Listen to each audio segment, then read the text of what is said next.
The parsha of Chayei Sarah begins with the death of our matriarch Sarah at a very old age, and describes how Abraham now looks for a bride for his son Yitzchak.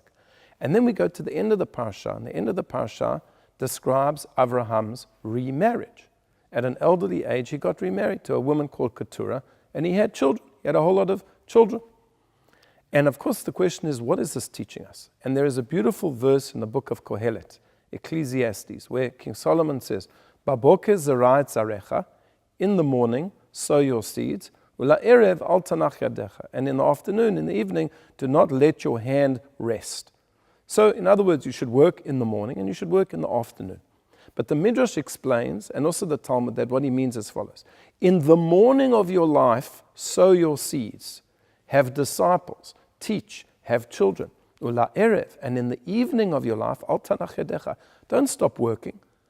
If you married when you were younger and now your wife has passed away, get married again.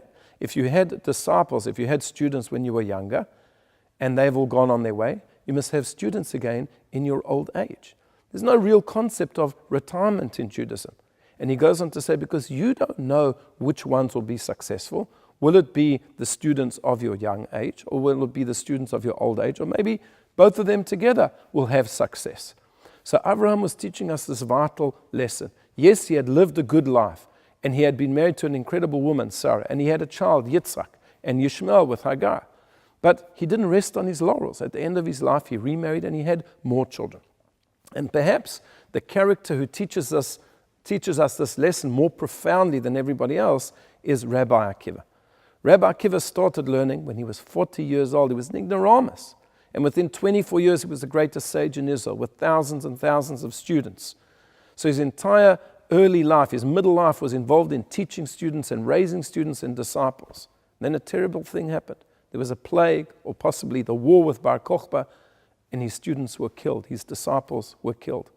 And at this stage, he was a man in his 70s or older, and one would think, you know what, it's time to retire. He's done what he's had to do. No, the Talmud goes on to say he went down south.